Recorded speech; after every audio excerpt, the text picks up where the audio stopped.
when grave robbers went to the Valley of the Kings, they didn't have Tutankhamun's name on the list. And so that's why his tomb was preserved. And so the irony is that the attempt to obliterate Tutankhamun's memory resulted in due course, 2,500 years on from his death, in him becoming perhaps the most famous of all the pharaohs.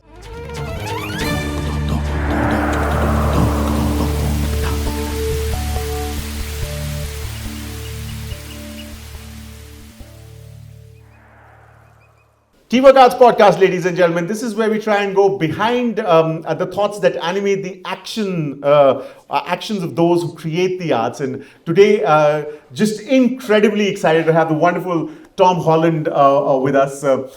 You would probably know him for those witty tweets saying that he's not Spider-Man.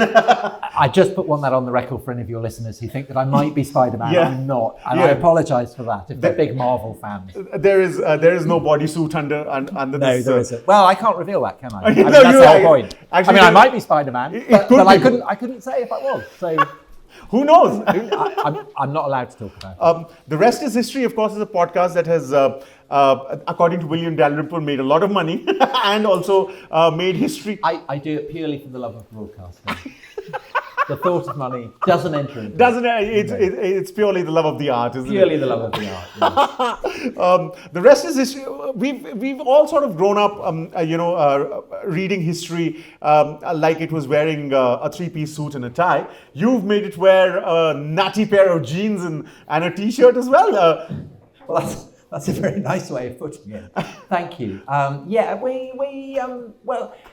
I think history is at bottom. The reason for doing it is that it is fascinating, and it's infinitely fascinating. It doesn't matter what period it is, it doesn't matter what era of the world it is, it doesn't matter what aspect of society you study. There is the multiplicity of ways of understanding the past is also about the multiplicity of ways of understanding what it is to be human. And what could be more fascinating than that? And if you if you want to study it in a three-piece suit, or if you want to study it in your underpants, both are equally valid, in my opinion. Yeah, as long as you're studying it, that's the importance, isn't it? I think so. Well, there are lots of people, of course, who don't study it. But my personal feeling is that history, for me, is the most fascinating doorway into understanding what it is to be human. It's, it'd be wonderful, of course, to have your opinions about how history is being treated now. But before that, let's go straight back into something that I'm personally very excited to talk to you about, which is, of course, the importance of being frank. I mean, we've all grown up with the importance of being earnest, and then you realize Tom Holland's written the importance of... Well, I'm amazed that you've tracked this down. So this was the very earliest thing that I ever wrote, yes, for which I got paid, and it was a play. I was at Cambridge, a student at Cambridge in England.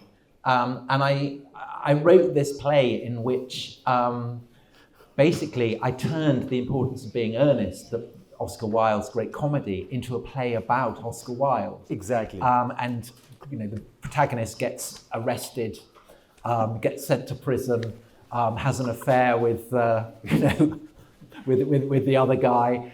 So the events of the importance of being earnest mutate into the events of Oscar Wilde's life.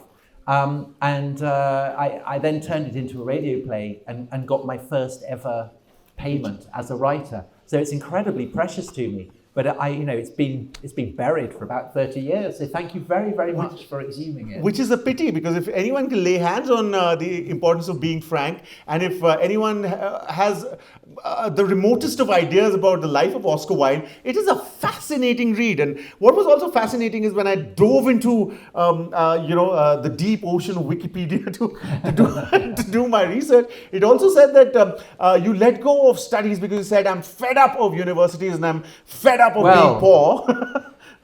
Yes. Well, so I went on to do a doctorate on Lord Byron and ancient Greek poetry. Yes. And it was a terrible mistake because I realised I didn't want to be at university anymore. Sure. And also, I was kind of staring down the barrel at a problem that I think often haunts the study of both literature and I think religious belief, which is that the process of studying it can, to a degree, kind of kill what makes it vital. So it's a little bit like studying a butterfly by putting a pin through it and dissecting its wings. I mean, it will teach you very, very important things about the functioning of a butterfly. But if that butterfly isn't, flying around a garden, something has been lost. And I felt that studying Byron, Byron is not the kind of guy, really, who was at home at universities. Sure. He famously took a bear to Cambridge when he went there. And so rather than write an academic study, I wrote a novel in which Byron was a vampire. Because Byron was the model for the original vampire story that gives us the image of the vampire that now haunts the popular imagination of him as pale and beautiful and aristocratic. Whereas before that, the vampire in European superstition was a peasant, was kind of hairy, muddy, up from the soil. And so I wrote a novel in which Byron was literally a vampire, and I felt that it actually explained the mysteries in his life better than any other interpretation of it I've read.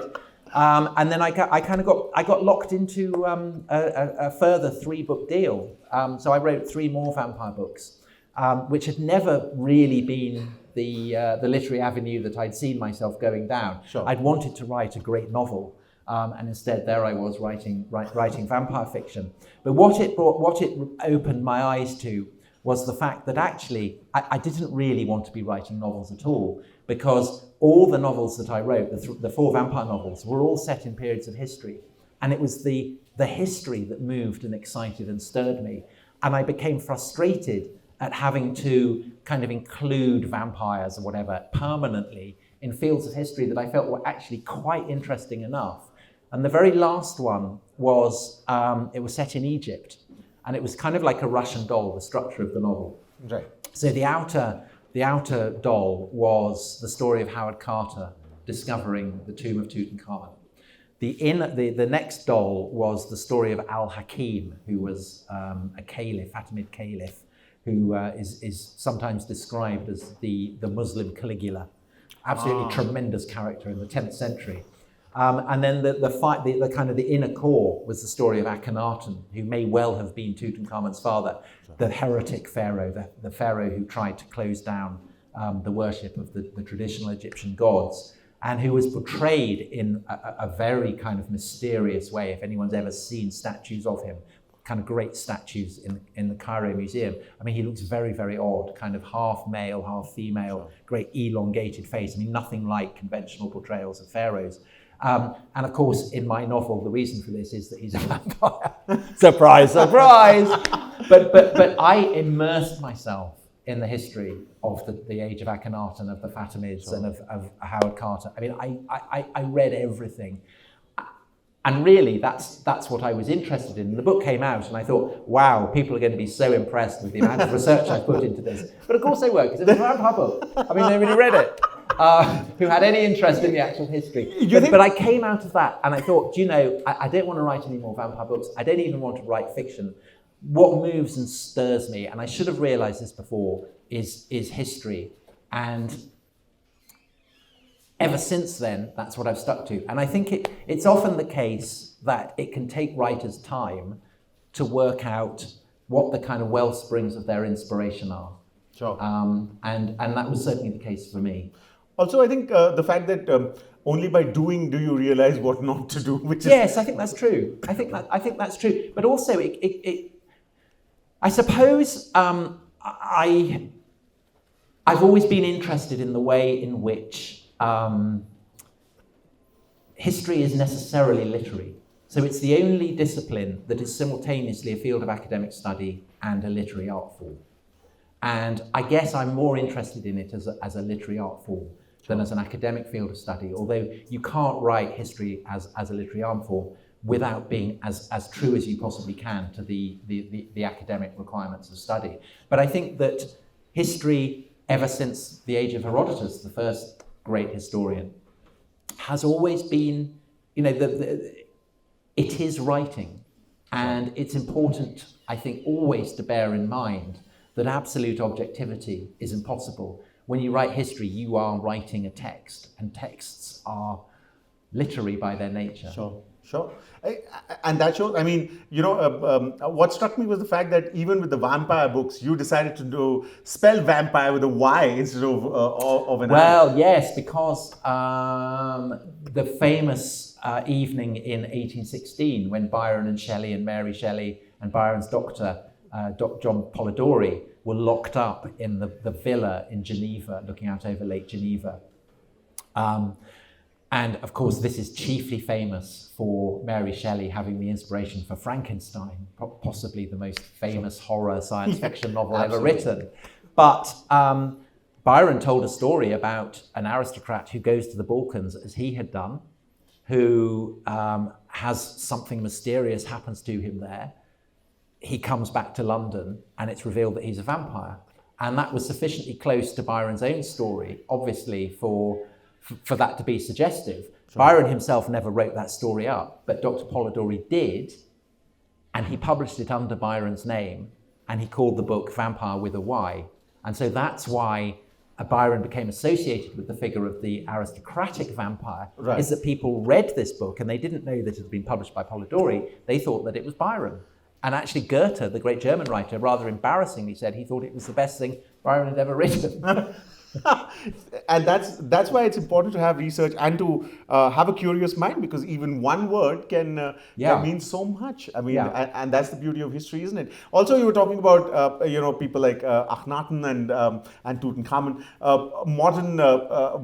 Modern movie making have fitted them into very neat little boxes of good and evil, and Brendan Fraser's and Tom Cruise's going and killing them, etc. But it never is that black and white, is it? And that probably needs to be underlined a little more today than I mean, actually, the way that Akhenaten has been understood is fascinating, because the background for this is that Akhenaten essentially seems to be trying to introduce a form of monotheism. And the relevance of this for the story of Moses, for the story of the Israelites escaping Israel, was immediately apparent to people. Sure. And Sigmund Freud wrote a famous study of it, in which he suggested that Moses was an Egyptian name, that Moses had been a priest of Akhenaten who'd led the Hebrews out into the desert, where they had then killed him. And so the whole kind of emergence of the idea of Yahweh as this volcano god who was simultaneously very brutal and very elevated was a kind of sublimated memory of the murder of this priest of Akhenaten, which tells you far more about Freud, I think, than it does about the historical Akhenaten. Sure. But it suggests how the combination of detail and things that we don't know, say with Akhenaten, provides rich scope for people to come up with all kinds of theories. And to this day, the question of what Akhenaten was up to. So there are people who cast him as the prototype of a totalitarian. Exactly. Someone who wanted to get rid of all the other gods because he couldn't directly control it. And they say that's why he was so hated, that after he died, his very memory was buried, which ironically is why Tutankhamun's tomb came to be preserved, because Tutankhamun was included in this damnatio memoriae, this attempt to erase all memory of Akhenaten and his family. So his name wasn't included in the king's lists. And so when grave robbers went to the Valley of the Kings, they didn't have Tutankhamun's name on the list. And so that's why his tomb was preserved. And so the irony is that the attempt to obliterate Tutankhamun's memory resulted in due course, 2,500 years on from his death, in him becoming perhaps the most famous of all the pharaohs, which is an example of the kind of irony that makes the study of history so compelling and fun. And that's consummate storytelling there itself. No wonder the rest is history is for the love of the art and not the money, of course. But you're too kind, sir. But really, I mean, the fact remains that it exerts a magnetic fascination, but you cannot deny the fact that there has to be rigor in the detail and the nuance of history. And we're increasingly being told that this is an age where attention spans are shrinking. Everyone's going into the 280 characters and the 10-second reels, etc. Of course, we'll come to the fact that the huge success of the rest is history is a different matter altogether. But what are your views on research? Do you think the rigor that is required, the attention to detail that is required, is something that's changing? Is the definition of research changing in the times that we are living in? I think that the requirements to research a subject thoroughly are, if anything, even more rigorous than they've ever been, because there's a sense in the academic field of history that you need to go ever deeper to find areas and fields that haven't already been studied. And so in that sense, this is the best time ever to be studying history, simply because there's so much more research. Absolutely. You know, year on year, month on month, day by day, more and more studies are being published. But that can become a problem, because you can end up struggling to see the wood for the trees. Yeah. And so I think that